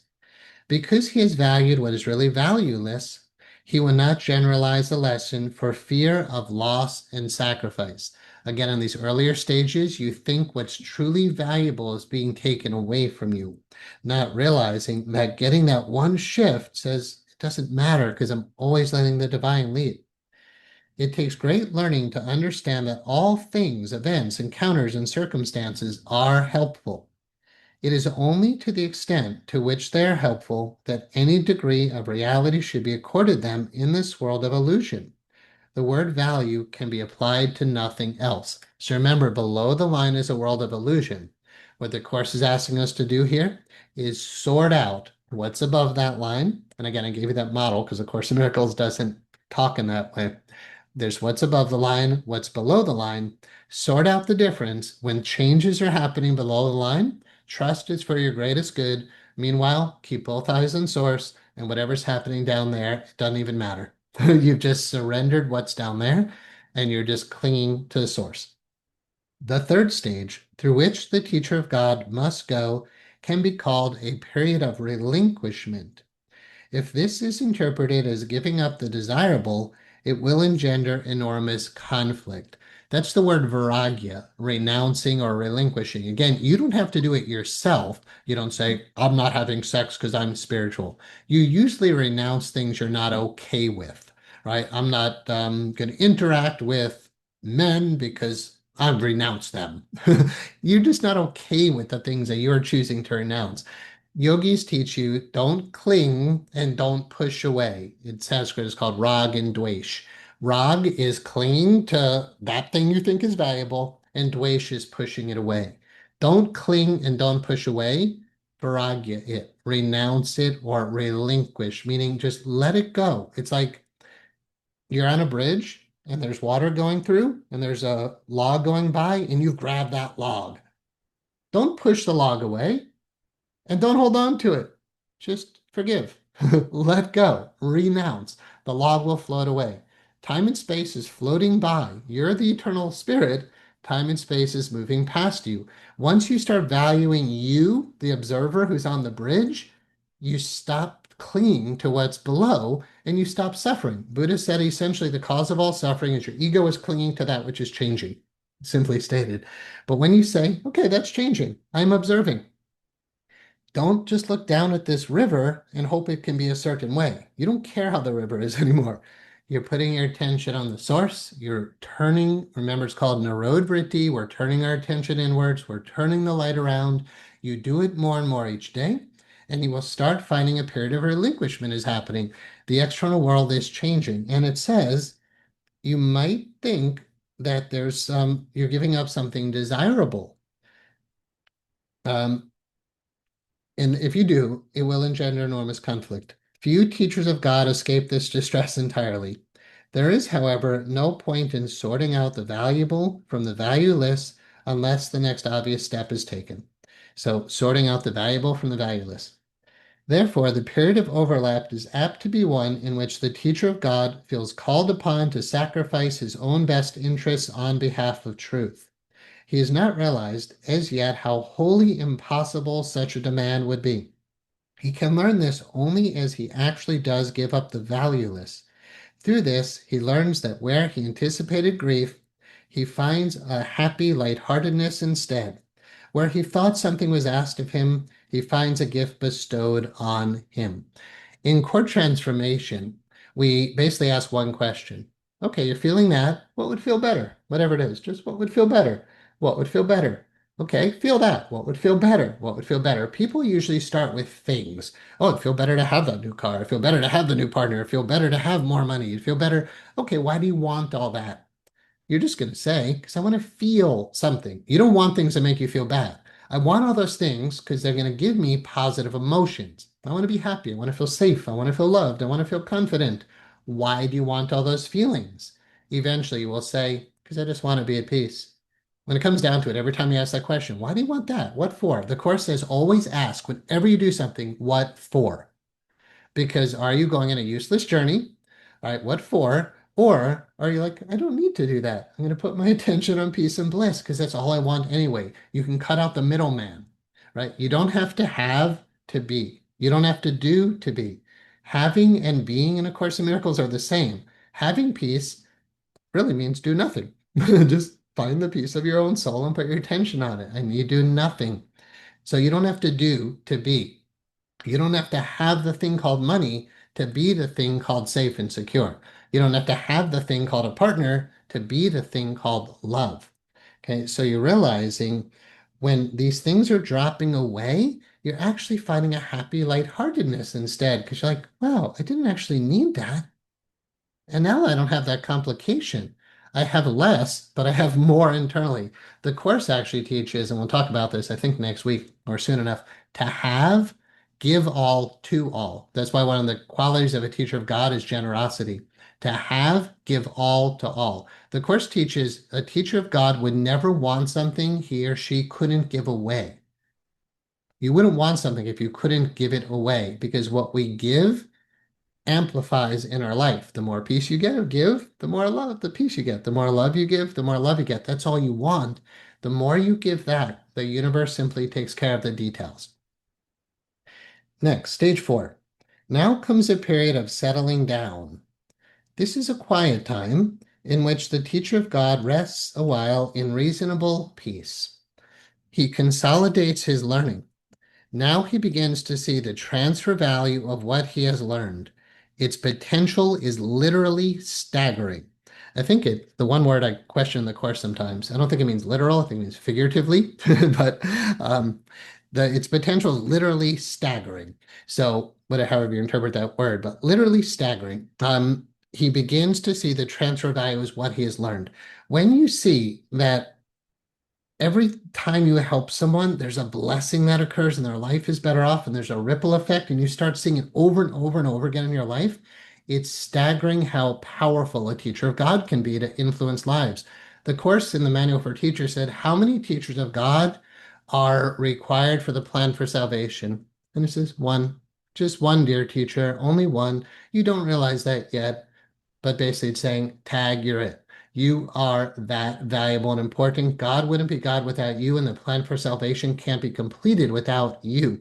The transfer value of what you're learning is literally staggering, meaning what miracles are, where the atonement is an interlocking chain of miracles that, when completed, is the atonement. I'm paraphrasing the Course a little. When every miracle, which is an extension of love, when you keep blessing and blessing and blessing, your life is about only blessing others. Like, speak for myself, I know with our school, we give people careers. We open hearts, we clear minds, we enlighten people to who they are. People are made spiritually aware, mentally, emotionally healthy, physically healthy, and improves their relationships. Watching that unfold in my life is, I guess, literally staggering. And it says here, and the teacher of God is now at the point in his progress at which he sees it is his whole way out. Give up what you don't want and keep what you do. How simple the obvious. All you want is peace, love, joy, bliss, oneness, divine guidance, certainty, and to bless others, to forgive, to just be a light in this world. That's what we all want if we're sane. Remember, the ego is not sane, so you might think you want something else, but your true self only wants peace, bliss, love, joy, and to give it away to all others. How simple the obvious. So let me read this line again. Give up what you do not want and keep what you do. Focus. So the teaching here is follow your joy, trust your bliss. Follow your joy. Trust your bliss. Don't do things you don't want to do. When you do something you don't want to do, the Course teaches the wanting part is in conflict with the doing part, and the wanting part becomes enraged. When you suppress your inner child who wants to, let's say you just want to cuddle up with your husband, give him a big hug, tell him how much you love him, but you're like, he's not touchy-feely, he's not into that, he's watching the game, forget it. I'll just deny the part of me that wants to reach out for love. When you do that and then you sit there just drinking beer and eating peanuts and doing, matching that person's reality, which is fine, right? But you're not doing what you want to do. The wanting part becomes enraged. Then you become passive aggressive because you're secretly angry at him. You're projecting the anger onto him. We can unpack that whole thing. But essentially, you're not just doing what your true heart wants to do. So it says, how simple the obvious. Give up what you don't want and keep what you do. But that's where you have to sort out what's valuable. The Course in the beginning of the lessons teaches you do not know your own best interests. If you think, but I want to stab him, you don't know your own best interests. So we have to ask, is it coming from spirit or is it coming from ego? If it's coming from ego, it's not what you truly want anyway. When it's coming from spirit, it is what you truly want. Do only that. And you have to trust that, right? Like I didn't write other books. I wrote the books that Spirit was encouraging me to do. And it felt right and blissful and joyful when the Spirit said, change the name of the school. I'm like, okay. Like when it tells you to do something, you just do it. And you find out whatever it's asking you to do is your greatest joy and your greatest safety because you're being guided by God who cares for you. Like in A Course in Miracles, God cares for you. In an atheistic universe, you don't have that. But there is no atheistic universe. In A Course in Miracles, God is, truth is, and that truth loves and cares for you. The Course says there's no limit put upon you as a child of God, except one. There is a limit to how much you can suffer, because it's not God's will for you to suffer for eternity, unlike traditional Christianity, right? For in hell for eternity. In A Course in Miracles, the only guarantee is a guarantee of happy outcomes and that you cannot suffer forever. That's not God's will, so that can't be what is. But God's will is for you to be free and do what you want to do. You can delay the atonement for a very long period of time, but you cannot overcome that plan. It's a plan that is way beyond what the ego can make up. So God's plan is already accomplished, and you just have to catch up to realize, oh, I'm already saved. I'm already at peace. I'm already joy. I'm already love. Again, it's not someday, it's just realizing you're that now. So one of the key principles there is give up what you do not want, keep what you do. I want peace, I'm willing to let go of stress. I want harmony, I'm willing to let go of chaos. The next stage is indeed a period of unsettling. So we're still not done. Now must the teacher of God understand that he did not really know what was valuable and what was valueless. All that he really learned so far was that he did not want the valueless and that he did want the valuable. Yet his own sorting out was meaningless in teaching him the difference. The idea of sacrifice, so central to his own thought system, had made it impossible for him to judge. He thought he learned willingness, but now he sees that he does not know what the willingness is for. So, what is the willingness to surrender to God for? We could simply say your self-realization, your enlightenment, and the enlightenment of all beings, right? Your willingness to align with truth is to align with this bigger plan, which is meant to save all beings from suffering. It's not just for you to have a nice, comfortable life, right? Or for you to be able to close your eyes and feel meditative bliss. It's part of a bigger plan that most of us don't see, but fortunately, the Course is speaking from the higher self. You can tell when scripture comes from the higher self, by the way, because when it's lower self, when it's human, there's always ego in there. But when you're hearing channeled material that is perfectly from spirit, my experience is you can trust it. All right. And the message there is we're all one and you have a part to play in the bigger picture. It's not just sorting out what's valuable and valueless for you. It's what's valuable to be aligned with that bigger plan. And now he must attain a state that may remain impossible to reach for a long, long time. He must learn to lay all judgment aside. In Zen Buddhism, there's a scripture called the identity of relative and absolute. It says, if you do not see the way, you do not see it even as you walk on it. Do not judge by, actually it starts, do not judge by any standards. If you do not see the way, you do not see the way even when you walk on it. Do not judge by any standards. The Course in Miracles says it's not that you shouldn't judge, it's that you're incapable of it. You're just not sitting in a position to truly being able to assess yours or anyone else's path. So it's not that you shouldn't judge, it's you're incapable of it. So he must learn to lay all judgment aside and ask only what he really wants in every circumstance. Ask only what you want in every circumstance. Were not each step in this direction so heavily reinforced, it would be hard indeed. All right, and then wrapping it up here, last one, stage 6. And finally, there is a period of achievement. It is here that learning is consolidated. Now what was seen as merely shadows becomes solid gains, to be counted on in all, quote, emergencies as well as tranquil times, meaning you have tapped into a way of being that gets you through any challenging or difficult time. Again, the transfer value of what you're learning can be applied to every situation for yourself or others where there is suffering. It's a condition, is a way of being called miracle readiness or miracle mindedness. It happens when you can tap into the holy instant at any moment and be a blessing for someone else. Or if you find a challenge in your life, you apply the same principle. So what is that principle? It's the atonement. And remember, there's only one problem in every situation. It's feeling separate from God. The solution is always oneness with God.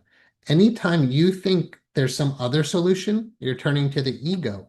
So when we talk about, facilitating change in others, helping ourselves, like I talk about facilitating enlightenment, if therapy is based on anything but atonement, meaning bringing the person back to oneness, then it's not offering as deep of a teaching as it can. I hope it's helpful, right? But what this is saying is the transfer value of this one lesson, meaning accept the atonement for yourself and teach only love because that is what you are. Remind everybody you are love and light and peace and joy and bliss. When you bring them back to there, what we find when you get people to that state, we say, how does having this state of peace change your problem? It always changes the problem. How does having perfect love change your fear of whatever? It always changes it. The solution is always oneness with God. Until we get that, we're always trying other solutions that essentially don't work. Indeed, so it says, now what was seen as merely shadows become more solid gains to be counted on in all emergencies as well as tranquil times. Indeed, the tranquility is their result, the outcome of honest learning, consistency of thought. Consistency of thought. There's no uncertainty in A Course in Miracles. It's one consistent message. And full transfer, meaning it'll apply to any situation. This is the stage of real peace, for here is heaven's state fully reflected. From here, the way to heaven is open and easy. In the ox herding pictures, once the boy is riding that ox, he's playing the flute, it's a blissful journey home. It's a lot easier once you go far enough up the mountain to just keep going because it's just pure bliss. It's actually harder to come back down the mountain and enter the marketplace with helping hands, those latter stages. This is the stage of real peace, for here is heaven's state fully reflected. From here, the way to heaven is open and easy. In fact, it is here. Remember, heaven is here. It's not after death. It's not once you become enlightened. It's literally right here now. That's what stage 9 of the ox herding pictures show us. It is the mountains and the trees and the rivers and everything you're seeing. It is life itself. Who would go anywhere if peace of mind is already complete?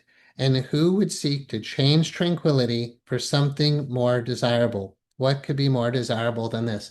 Remember, this is an immensely practical course, not a philosophical speculation. It's meant to bring you to perfect peace. That's the real reward. We're in part 2 and wrapping it up, and then we can go to Q&A and run over if you want to. In the Course in Miracles Workbook Lessons, Part 1, Part 2. Part 1, we've just accomplished 220 or so lessons in, so you're over halfway through the year. The first part is unraveling your ego and getting you ready to accept the truth as it really is. So here's number 221 to wrap it up, at least my part of talking. And you could practice this. Peace be to my mind. Let all my thoughts be still. Peace to my mind. Let all my thoughts be still. How long can you maintain that state? Eventually, there's just longer and longer periods of time of like, God, I'm not thinking. You're not even doing that. You're not even, oh, I'm not thinking. If anything, just so your mind still knows you're there, you're just like, peace. Mhm. Quiet. You don't even need to say it. It's just quiet inside. And then God is right there. Swami Baba Muktananda, he said, man minus mind equals God. Man minus mind equals God. When your mind is quiet, heaven is right there. Father, I come to you today to seek the peace that you always alone can give. I come in silence. In the quiet of my heart, the deep recesses of my mind, I wait and listen for your voice. My Father, speak to me today. I come to hear your voice in silence and in certainty and love. Sure, you will hear my call and answer me. And now do we wait in quiet. God is here because we wait together. I am sure that he will speak to you, and you will hear. Accept my confidence, for it is yours. Our minds are joined. We wait with one intent to hear our Father's answer to our call, to let our thoughts be still and find his peace, to hear him speak to us of what we are, to reveal himself onto his Son. So when you go into that profound quiet, stillness, quiet, peace, no mind, don't wait for God to speak in English. Just listen deep, deep, deep, and even deeper within, and you're hearing in a different way. You're seeing in a different way. You're knowing in a different way. It's infinitely more fulfilling and infinitely more simple. Right now, oh, what do I do about the taxes? And what do I got to do about my mortgage? Just get totally quiet.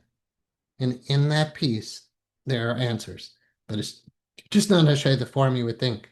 But trust, don't try to figure it out with your conscious mind. Get totally quiet. And in that peace, there's the certainty and the knowing. The transfer value of that peace applies to all situations, not just to individual specific ones, but to all. All right. So that was like 2 hours. Thank you for hanging in there. I hope you found that valuable. Any questions, sharing, or discussion? If you need to log off, class dismissed. But yeah, happy to interact with you for a moment. I thought this would be more study group, but tends to be more of the way it is. So any last questions, thoughts, sharing? Awesome. Thank you, Judy. Appreciate that. Okay, can we get a screenshot of the graph you made? I will open it up and then you can screenshot it. There you go. So yeah, Vivek, discerning what's above and below the line. Varagya, let go of what's aligned, keep what's above, valuable, valueless. Forgive, let go of what's below. Level confusion, know that you're what's above the line. Don't think you're what's below. Stop useless journeys, start putting your attention on God. It's the most practical thing you can do. Awesome. All right. Great. Thank you, everybody. We are going to be sending weekly reminders. My marketing team said that's not too intrusive, so we'll send a reminder next Sunday. Lily, is that your hand? Thank you. I was thinking, is possible to go back in the steps? The Course teaches retrogression is impossible. But remember, when you take a hammer to put in a nail, it has to go back before it goes forward. When you go to jump, you don't just leap, you take a step back to go forward. We forget so as to remember better. It's like, oh my God, I'm feeling dark again. Like I'm back to this again. You're only forgetting God so you can remember it better. So anytime you're suffering, let it strengthen the idea that there's one solution. There's no retrogression. It's just your next layer will come up. The next layer of ego will come up. You're like, oh my God, Yogi Amrit Desai, he talked about spirituality. It seems like you keep going around the same place over and over again. God, it's just the same crap again, the same ego again. You're not in the same place. It's a spiral staircase going up. You're higher each time. You're higher each time. But you're like, God, it's that same ego again. But you're higher each time. Eventually, you're so high you don't even see what's down there. Your highs become, I mean, your lows will become most people's highs. It's also like a stock chart going up. Like my lows now, like most people don't achieve these states if they haven't done intense spiritual growth. But yeah, when it goes low, just be like, oh yeah, I'm just getting ready to spring to the next level. Not a problem. You just surrender and don't be afraid of when it seems to go down. Because if you sit on the beach and waves are going up and down and you're getting pissed at the waves that go down, you're not having a good day at the beach, right? Instead, you're just like, oh, waves go up, waves go down. I'm watching it. But in the model of the movement towards God, which you clearly asked to be, on that journey, it's always going up, even as it goes up and down, or the spiral staircase going up. Yeah, retrogression is impossible. Thank you. Thank you, Lily. All right, any other last sharing or questions before I wrap it up? All right. Yeah, Shannon. So what you're describing, it sounds like purification or something. Mhm. Like Mhm. you're always because I've found myself over the last several years going through a similar purification cycle, Mhm. you know, and I'm confused by the whole lesson. I thought it was a really fabulous lesson. I loved how you made the graph and explained everything. Um, but I guess actually when we were going through the Mhm. stages of growth or Mhm. um I feel like I've gone partially through a lot of these stages. Mhm. Like I haven't hit this, um, like full light experience like you described when you had your awakening. Mhm. No, I never had a full light experience like that, but I had something similar, much more mild. Mhm. So is it necessary to have the full like the full light experience to know that you've reached a certain level or Sure. you Yeah. know I think the answer would definitely be no, because no experience is actually what you're truly looking for anyway, because experiences come and go. You really can measure this by your consistent peace each and every day. Um, in A Course in Miracles, a glimpse of God, like the most glory of God, is something you shouldn't even try. I'm paraphrasing, but I promise you this is what the Course is saying. You shouldn't even try to achieve the full glory of God here in the human experience. With intense devotion, it says you might get a glimpse, but it's not sustainable anyway. The body can't be illuminated because it's too dense. Spirit's already illuminated. Only the mind is in need of purification. It is a Course in Miracles term. So the course does teach, and I don't remember, yeah, if I read it in the lessons. I think I read everything in those stages. It says you have not come as far as you think. So that's an important teaching to always kind of hum that we all want to be further along in the stages. But really, just ask yourself, am I feeling peace, bliss, love, joy, like mostly throughout the day? Do I feel purpose and guidance and, I'm on track? And it's never just about yourself. It's about how you're being of service to others. Are you truly fulfilling your mission to be of service to others? If all that's happening, it doesn't matter if you're experiencing light or, like a blinding light or not. So no, it's not about flashing lights because it's not about a temporary experience. When you have an experience that's in the past, you're either going to cling to it and think about it all the time, become preoccupied with it, and you're trying to repeat it. So in the moment, you're not happy because, hey, that was really good then, and I hope that's going to happen. Meanwhile, you're not living in the holy instant of now. So the real measurement is just how you feel every day. Right. And if you're just generally happy, peaceful, loving, your life is harmonious, beautiful. And if you're truly able to give that away to others, awesome. It's not about a temporary experience at all. And not even an experience of that light. But again, when we talk about light, sometimes it brings images that aren't necessarily accurate. Buddha was asked, how can you tell if someone is enlightened? And he said, you can't answer that just by looking. Like I get, to the best of my ability, I could never assess where you are now from this one conversation. Buddha said, you have to watch a person for a very long time. How do they deal with challenges? How do they deal with different events that come up?